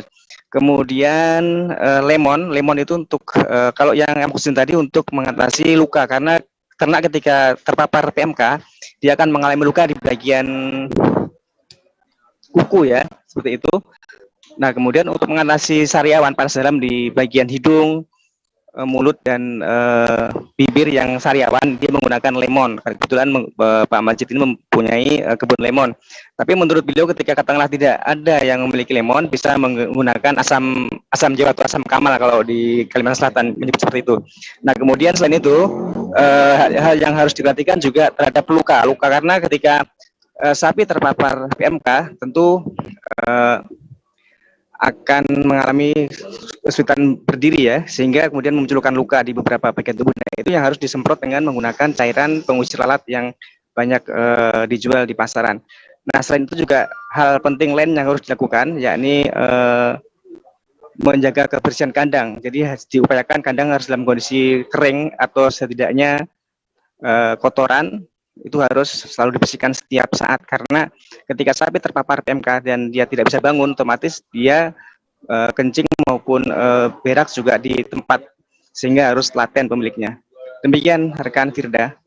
Baik, terima kasih rekan Roy dari Banjarmasin Pos atas laporan Anda. Selamat bertugas kembali. Akan kami tampilkan Tribuners wawancara dari Abdul Majid, seorang peternak warga desa Sumber Mulia. Berikut liputannya untuk Anda.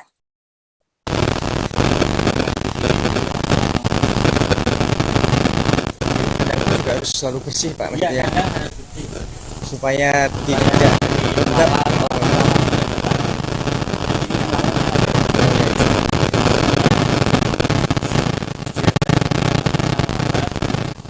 buka kan bau tuh. Lukanya dibutuhkan infeksi lukanya.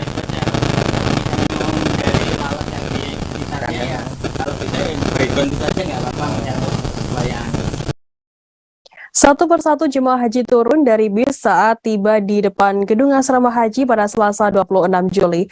Namun sebelum bis ada juga satu unit ambulans milik KKP mengantar jemaah haji yang membutuhkan bantuan alat-alat kesehatan di antaranya yakni kursi roda. Petugas KKP tampak membantu jemaah haji turun dari mobil, kemudian diangkat ke kursi roda.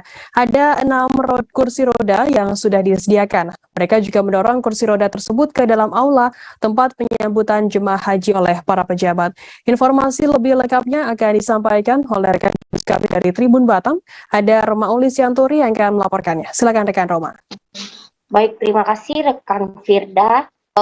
Kepulangan asrama haji kloter pertama embarkasi Hang Nadim Batam itu berjalan dengan efektif.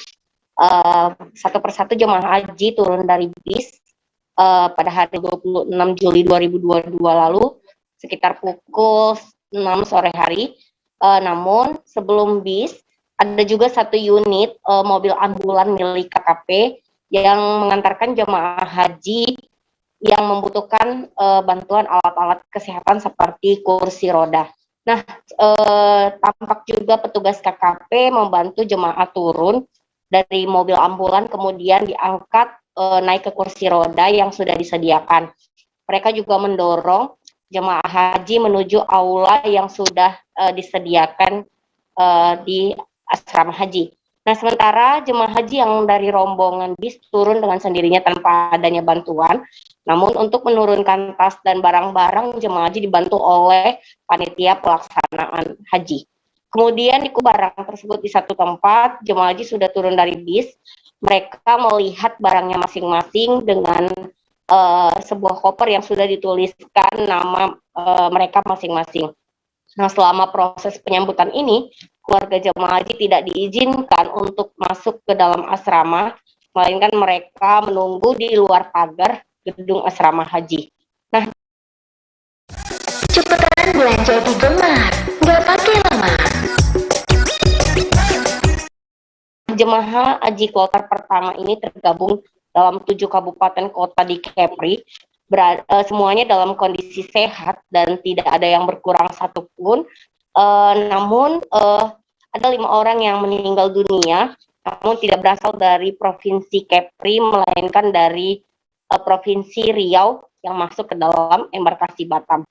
Nah, sebelumnya juga di Bandara Hang Nadim, mereka semua mengikuti tes antigen yang sudah disiapkan di Bandara Hang Nadim, dan berbagai protokol kesehatan juga disiapkan juga dilakukan seperti cek suhu dan pakai masker. Ketua Panitia Penyelenggaraan Ibadah Haji Debarkasi Batam, Mahmud Daryanto, juga mengatakan perjalanan yang membutuhkan tenaga dan diharapkan jemaah melakukan pengecekan fisik ketika kembali ke keluarga. Setelah sampai di Aula Asrama Haji, mereka sudah disambut oleh berbagai pejabat yang hadir saat itu, diantaranya Kemenak seluruh Provinsi Kepulauan Riau, kemudian Wali Kota Batam Haji Muhammad Rudi, Wakil Wali Kota Batam Amsakar Ahmad, dan berbagai stakeholder lainnya. Sesampainya di aula, mereka juga disambut dengan coffee time dan snack time. Kemudian mereka kembali ke rumah keluarganya masing-masing yang ada di Batam. Sementara yang berada di luar Batam seperti Bintan, Lingga, dan Anambas tetap menunggu keesokan harinya baru berangkat ke wilayahnya masing-masing. Begitu rekan Firda, laporan dari saya. Kembali ke Firda di studio. Baik, terima kasih rekan Romauli dari Tribun Batam atas laporannya. Selamat bertugas kembali. Kita beralih ke Madura, saudara. Polres Sumeneb Madura tidak mengeluarkan izin keramaian untuk konser Langit bersama Ustadz Hanan Ataki pada 31 Juli nanti di Geraha Adipodai. Alasannya hasil rapat bersama tokoh agama, tokoh masyarakat, dan Kapolres Sumeneb. AKBP Edo Satya Kentriko yang berlangsung di Aula Sutanto Polres Sumeneb Jalan Urip Suharjo pada Rabu 27 Juli. Hasil keputusannya, Kapolres Sumeneb tidak mengeluarkan izin demi menjaga Harkam Tipmas di wilayah Kabupaten Sumeneb Madura. Informasi lebih lengkapnya akan disampaikan oleh rekan jurnalis kami dari Tribun Madura, ada Ali Syahbana yang akan melaporkannya. Silakan rekan Ali. Baik, rekan Firdah dari Sumeneb melaporkan bahwa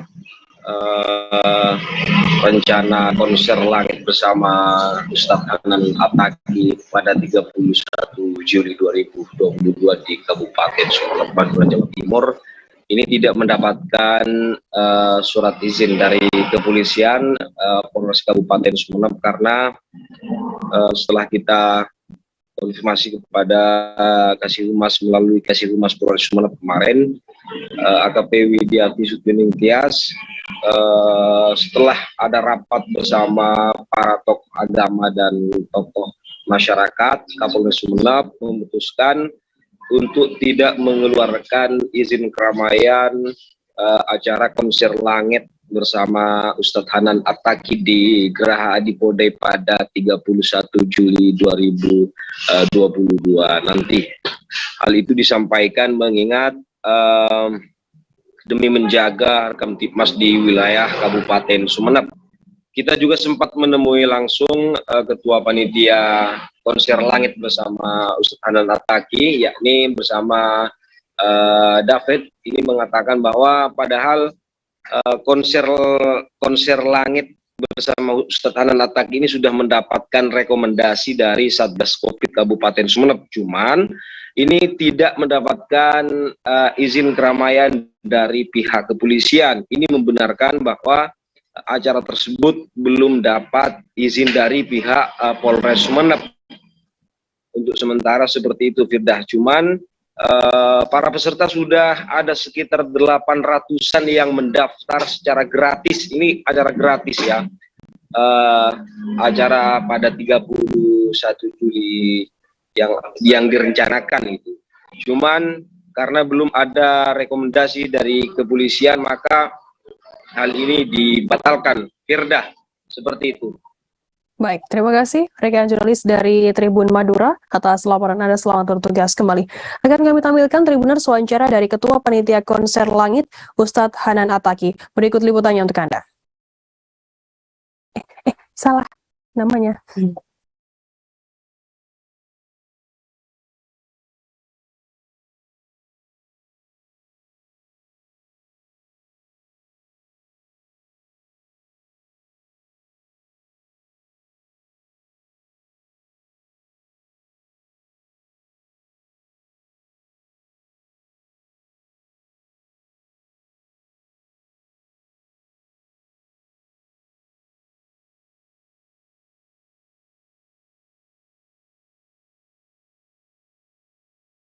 Pulangan jemaah haji Kota Mataram yang akan tiba pada 1 Agustus nanti diwanti-wanti oleh Kemang Kota Mataram terkait barang bawaan para jemaah.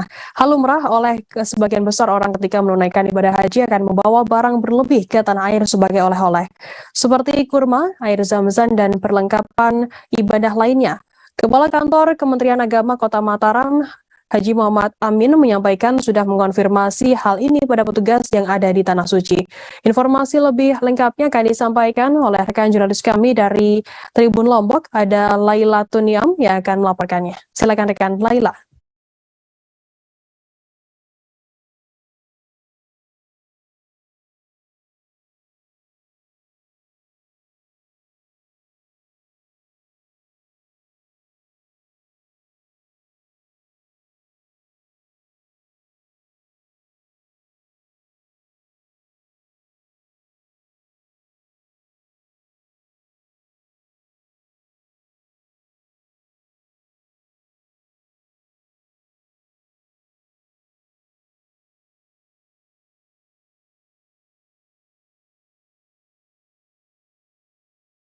Kita beralih ke informasi lainnya, Saudara. Pengoperasian angkutan umum dalam kota sebagai pengumpan atau feeder untuk light rail transit di Palembang dinilai belum optimal. Hal ini dikarenakan feeder yang beroperasi sebanyak 26 kendaraan dengan keterisian 88%. Sementara antusias masyarakat untuk naik feeder secara gratis terbilang cukup tinggi.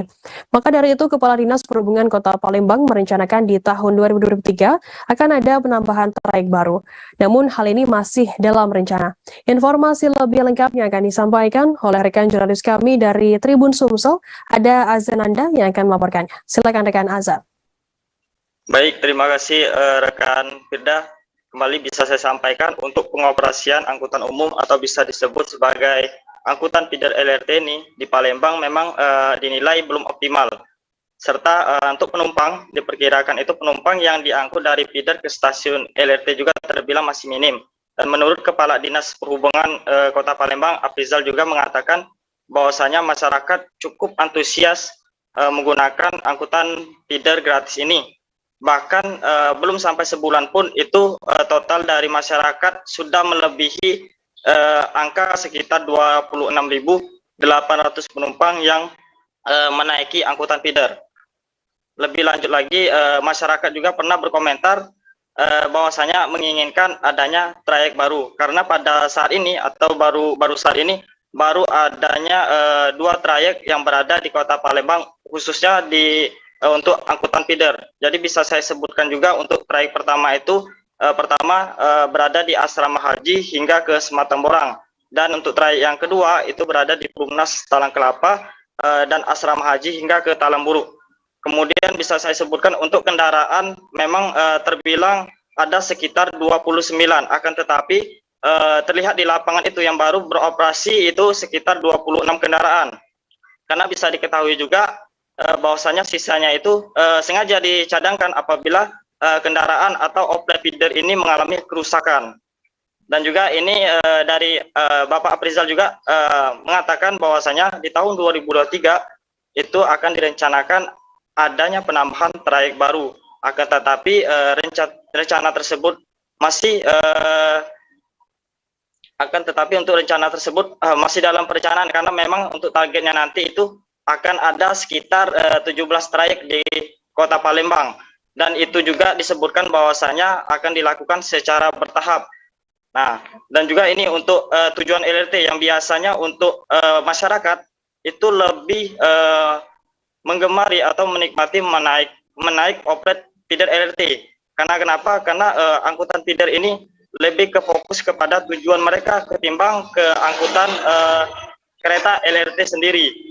Nah, sementara untuk kasih dari Disub Kota Palembang juga menambahkan bahwasanya masyarakat ramai yang naik LRT dikarenakan untuk saat ini memang terbilang oplet LRT ini masih dalam ini proses gratis. Jadi belum adanya pembayaran, dan juga untuk naik LRT juga ini terbilang masih minim ya.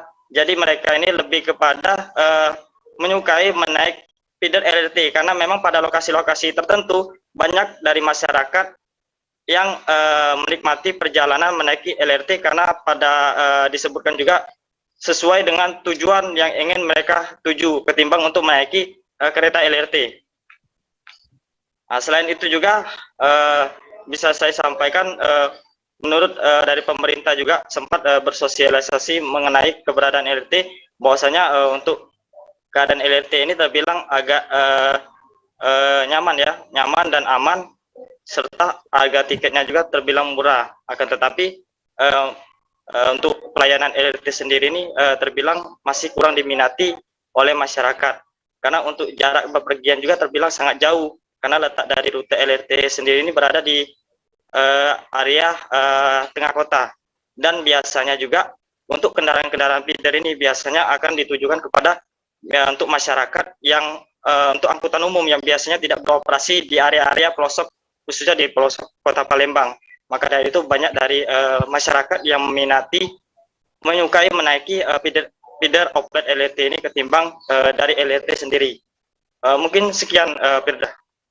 Baik, terima kasih rekan Azza dari Tribun Sumsel atas laporan Anda. Selamat bertugas kembali. Kita beralih ke Jawa Timur, Saudara. Puncak peringatan Hari Anak Nasional atau HAN di Surabaya digelar pada Rabu 27 Juli. Di dalam momen tersebut, Wali Kota Surabaya Eri Cahyadi menyempatkan mendongeng secara langsung di depan anak-anak di Surabaya. Menggunakan boneka tangan berbentuk katak dan monyet, Mas Eri membawakan cerita dari atas panggung. Tak hanya ratusan siswa, acara ini juga dihadiri oleh Komisi Perlindungan Anak Nasional Indonesia atau KPAI, sejumlah kepala dinas di lingkungan Pemkot, DPRD, hingga perwakilan sejumlah LSM. Informasi lebih lengkapnya akan disampaikan oleh rekan jurnalis kami dari surya.co.id, ada Bobby Kolowai yang akan melaporkannya. Silakan rekan Bobby.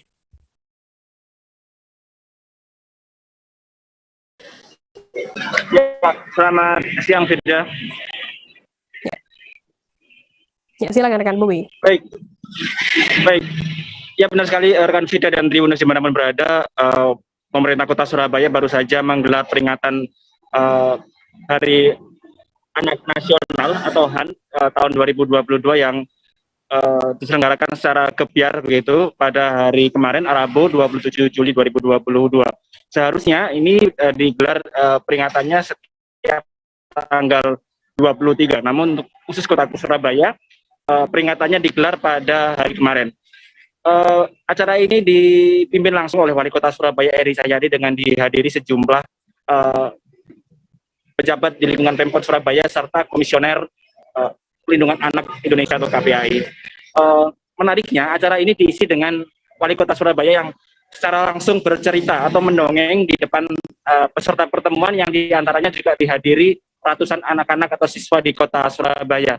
Wali Kota Surabaya Eri Cahyadi membawakan cerita soal persahabatan dua anak, yang mana ini membawa tema tentang persaudaraan, gotong royong, serta kerja keras dalam bernegara atau dalam mewujudkan cita-cita sebuah kawasan. Wali Kota Surabaya dalam penjelasannya mengajak siswa sekaligus masyarakat secara umum untuk mewujudkan Kota Surabaya sebagai kota layak anak. Wali Kota Surabaya menjelaskan bahwa untuk membangun sebuah kota dimulai dengan pengembangan sumber daya manusia atau SDM-nya, yang mana ini diantaranya melalui pendidikan kepada anak. Wali Kota Surabaya dalam penjelasannya juga menargetkan Kota Surabaya akan mendapatkan predikat kota layak anak teratas ya, dari yang saat ini telah diterima Surabaya, yaitu kota layak anak kategori utama. Setelah 5 tahun berturut-turut mendapatkan kategori ini, pemerintah Kota Surabaya optimis bisa menargetkan kota layak anak kategori teratas tahun depan. Ada sejumlah strategi yang disiapkan oleh pemerintah Kota Surabaya, diantaranya dengan peringatan APBD untuk kesejahteraan anak, kemudian peningkatan fasilitas hingga penunjang kebutuhan anak di Kota Surabaya. Beda. Ya, baik. Terima kasih rekan Bobby dari surya.co.id atas laporan Anda. Selamat bertugas kembali. Akan kami tampilkan Tribuners wawancara dari Eri Cahyadi, Wali Kota Surabaya. Dan berikut liputannya untuk Anda. Kita munculkan semua kemampuan anak Kota Surabaya. Kita tunjukkan bahwa dari anak ini, anak-anak Surabaya adalah anak-anak sehat, anak-anak yang cerdas, anak-anak yang memiliki potensi yang sangat luar biasa. Kalau tadi kita mulai melihat di bawah bagaimana orkestra, bagaimana anak-anak main gamelan, bagaimana anak-anak menjadi MC, anak-anak menjadi moderator, ini sangat luar biasa. Karena itu saya ingin mengembangkan seluruh kemampuan potensi arek-arek di Surabaya. Yang kedua, saya ingin membangun Surabaya ini dengan hati. Berarti ketika membangun dengan hati, maka kita lakukan melalui Balai RW. Di setiap RW nanti ada taman membaca, tempat membaca. Juga di situ nanti ada seperti puspaga. Bagaimana antara orang tua, anak, dan seluruh masyarakat menjadi bagian untuk membangun kota Surabaya. Karena bagaimanapun anak ini adalah pemimpin bangsa, pemimpin kota di kemudian hari. Maka tugas kita sebagai orang tua adalah menjaga aset ini, menjaga permata ini, yang kelak mereka akan menjadi pemimpin yang harus sangat menjadi luar biasa, membawa kota Surabaya jauh lebih hebat daripada saat ini.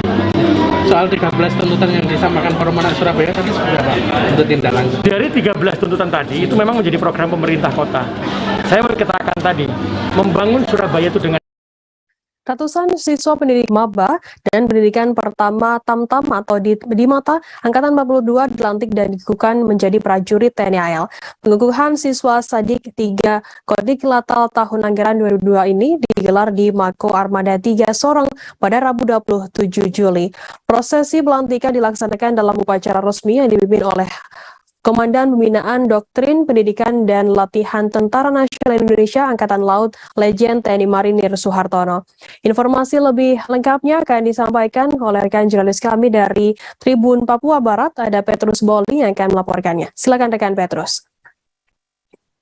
Baik rekan Firda dan juga Tribuners di mana saja Anda berada, dapat saya laporkan dari Sorong, Provinsi Papua Barat bahwa ratusan siswa pendidikan pertama Bintara atau Dikmaba dan juga pendidik arahannya atau dalam amanatnya Soehartono menyampaikan siswa yang baru saja dilantik jangan larut dalam kebanggaan menjadi anggota TNI Angkatan Laut.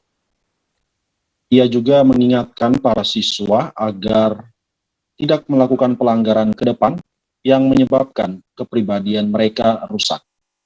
Dalam pengukuhan siswa Dikmaba dan Diktama kali ini, ada kejadian yang mengharukan Tribuners dari para orang tua siswa. Salah satunya Marice, ibundanya Rafael Yoku. Sambil mengusap air mata, berulang kali Marice menceritakan kisah perjalanan anaknya berjuang keras untuk lulus dalam pendidikan Sadik 3 Sorong. Marice mengaku sangat bangga dan dengan perjuangan keras yang dilakukan anaknya sendiri. Meski memiliki riwayat anak paling nakal di dalam keluarga, tapi Rafael Yoku bisa membuktikan lulus dan dikukuhkan jadi prajurit TNI Angkatan Laut. Tribuners, berulang kali Marice tak sanggup menahan aliran air mata. Dia menyampaikan pengukuhan putranya menjadi anggota TNI Angkatan Laut tidak didampingi oleh sang suami atau ayah dari anaknya sendiri. Suami Marice diinformasikan telah meninggal dunia pada tahun 2021 lalu di saat anaknya sedang dan mulai menjalankan pendidikan di wilayah Sorong. Tribuners, Marice juga menceritakan bahwa kenakalan anaknya di rumah, sekolah maupun di lingkungan sekitar membuat kedua orang tuanya pada waktu itu sering dipanggil oleh pihak kepolisian. Sehingga di saat pengukuhan menjadi anggota TNI Angkatan Laut kali ini, sebenarnya anaknya ingin sekali membuktikan kepada sang ayah bahwa dia bisa menjadi orang lebih baik dan disiplin. Tribuners, siswa yang mengikuti pelatihan dan pengukuhan sebanyak 250 Dikmata dengan rincian 85 pria dan 15 wanita serta 150 tamtama. Para siswa ini akan mengikuti pelatihan di Mako Armada 3 Sorong selama kurang lebih 4 bulan. Setelah dikukuhkan, mereka juga masih akan mengikuti pendidikan lanjutan selama 2 bulan ke depan. Demikian rekan Firda dan Tribuners. Baik, terima kasih rekan Petrus Boli dari Tribun Papua Barat atas laporannya. Selamat bertugas kembali. Akan kami tampilkan Tribuners wawancara dari Legend TNI Marinir Soehartono, Komandan Pembinaan Doktrin Pendidikan dan Latihan TNI AL. Berikut liputannya untuk Anda. Alhamdulillah, sesuai dengan pendidik yang kita laksanakan, kita rencanakan, hari ini kita bisa melantik 250 siswa di Maba dan di Mata. Ini mulai dari awal pembukaan pendidikan yang lalu, 4 bulan yang lalu, ini jumlahnya 250 dan alhamdulillah selama perjalanan pendidikan tidak ada masalah dengan kesehatan ataupun dengan faktor-faktor yang lain. Pendidikan bisa kita laksanakan sesuai rencana dan semua siswa sampai saat ini bisa lulus dalam keadaan sehat walafiat. Ini tentunya berkat upaya kita bersama dari Dansadik 3 dengan staf yang tentunya yang didukung maksimal oleh Panglima Armada 3, ada Danpasmar 3 dan Lantamal Sorong. Karena memang kita fasilitas pendidikan di Sadik 3 ini masih minim sekali, sehingga kita masih bertumbuh pada Armada 3, Lantamal Sorong ataupun Pasmar 3. Demikian juga dengan kebutuhan personil yang ada di Sadik. Sejumlah mahasiswa yang mengatasnamakan diri sebagai Forum Mahasiswa Peduli Kampus Universitas Papua atau UNIPA menggelar aksi demonstrasi di pintu masuk gerbang kampus pada Rabu 27 Juli. Mereka menolak kerjasama UNIPA dengan Kodam 18 Kasuari, Papua Barat. Agus YL, Koordinator Lapangan Forum Mahasiswa Peduli Kampus, membeberkan alasan mahasiswa menolak kerjasama Universitas Papua dengan Kodam 18 Kasuari. Menurutnya, kerjasama ini akan membungkam ruang ekspresi mahasiswa. Kerjasama dua lembaga itu akan menghalangi ruang ekspresi mahasiswa dan institusi pendidikan harusnya independen. Informasi lebih lengkapnya akan disampaikan oleh rekan jurnalis kami dari Tribun Papua Barat. Ada Infak Mayor yang akan melaporkannya. Silakan rekan Infak. Terima kasih. Seperti yang terlihat bahwa masa aksi mengatasnamakan Forum Peduli Mahasiswa Kampus Universitas Papua melakukan penolakan kerjasama antara pihak Universitas Papua dengan TNI Angkatan Darat Kodam Kasuari 18 Manokwari. Aksi ini berlangsung dari jam 9 pagi hingga jam 1 siang. Aksi ini dilakukan berawal di depan pintu gerbang masuk Universitas Papua dan menuju ke halaman Rektorat Universitas Papua. Dalam aksi ini, massa menuntut agar Rektor Universitas Papua mencabut kerjasama yang sudah berlangsung sejak tanggal 4 Juni lalu. Hal ini dikarenakan mereka menganggap bahwa kerjasama ini akan membungkam atau mempersempit ruang gerak mahasiswa di lingkup Universitas Papua. Dan dalam aksi ini, pihak Universitas Papua, dalam hal ini Rektor, tidak hadir, namun diwakilkan oleh Wakil Rektor 3 Universitas Papua, yakni Dr. Cleopas Krey. Dalam penyampaiannya, Dr. Cleopas Krey menerima tuntutan mereka, namun belum bisa memastikan akan dicabut karena akan dilakukan dialog bersama seluruh Senat Universitas Papua dan mahasiswa guna mendapatkan titik terang dari kerjasama ini. Mengingat kerjasama ini juga berpengaruh dalam program atau ranting dari Universitas Papua sendiri, di mana mengingat bahwa Universitas Papua melakukan KKN di kampung-kampung sehingga membutuhkan unsur-unsur negara untuk melindungi mahasiswa yang ada di kampung. Oleh sebab itu, Cleopas Krey memberikan waktu pada masa agar dikoordinasikan lagi dengan Rektor Universitas Papua sehingga ditemukan titik terang untuk berdialog bersama. Dan aksi ini tidak terjadi anarkis, namun berjalan damai, tetapi menghambat lalu lintas yang ada di seputaran Jalan Gunung Salju Amban Mangguapi. Demikian yang dapat saya laporkan, saya kembalikan ke studio. Baik, terima kasih rekan Infak Mayor dari Tribun Papua Barat atas laporannya. Selamat bertugas kembali. Kita beralih ke informasi selanjutnya, Saudara. Teriakan Prabowo Presiden 2024 bergaung di lapangan Sumpang, Minangai, Jalan Bau Masepe, Kecamatan Baju Kiki Barat, Kota Parepare pada Rabu 27 Juli. Kegiatan deklarasi Prabowo Presiden sekaligus pelantikan Dewan Perwakilan Cabang atau DPC Gerindra Kota Parepare. Deklarasi itu diwarnai tari Jepeng, sehingga seluruh simpatisan yang masuk dan memeriahkan acara. Informasi lebih lengkapnya akan disampaikan oleh rekan jurnalis kami dari Tribun Timur, ada Yaumil yang akan melaporkannya. Silakan rekan Yaumil. Ya, baik, Tribuners, di sini saya akan melaporkan bahwa kemarin deklarasi Presiden Prabowo serta pelantikan Gerindra Parepare dilangsungkan secara meriah dan sukses. Selain pelantikan dan deklarasi tersebut, acara itu terbilang sukses karena juga menampilkan tarian Jepeng. Sebagai informasi, tarian Jepeng merupakan tarian tradisional khas Kota Parepare. Dan tari itu bermakna atau artinya adalah pergaulan.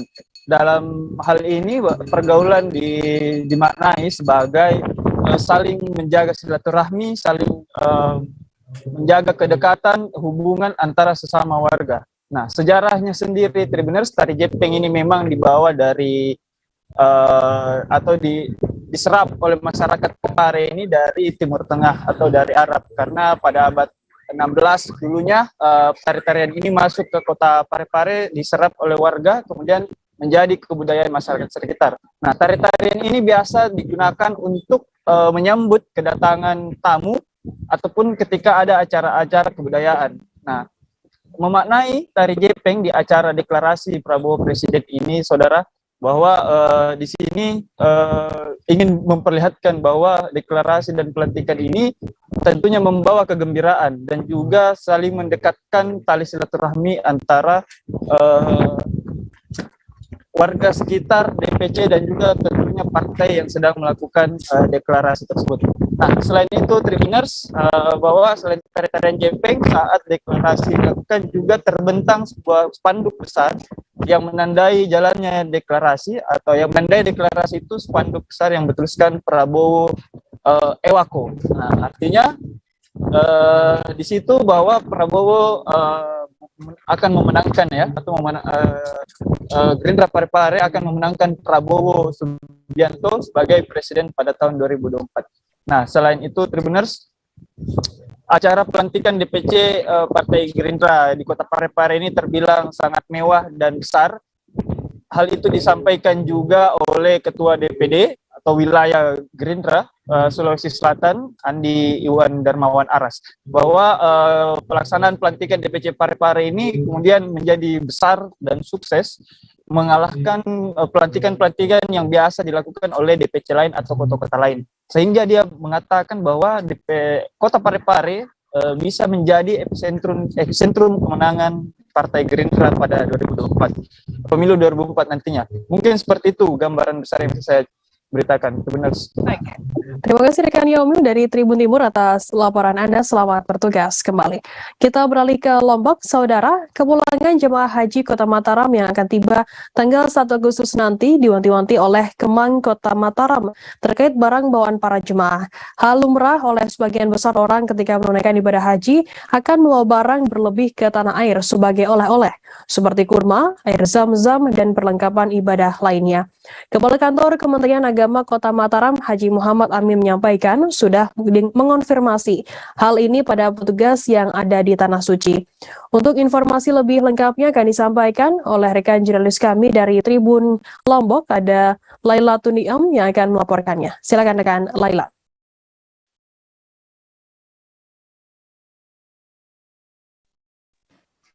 Baik, terima kasih rekan Firda. Selamat sore Tribuners semua dimanapun Anda berada. Saya Laila Tuniam, reporter Tribun Lombok melaporkan dari Kota Mataram. Baik, jamaah haji Kota Mataram akan tiba di Lombok tanggal 1 Agustus.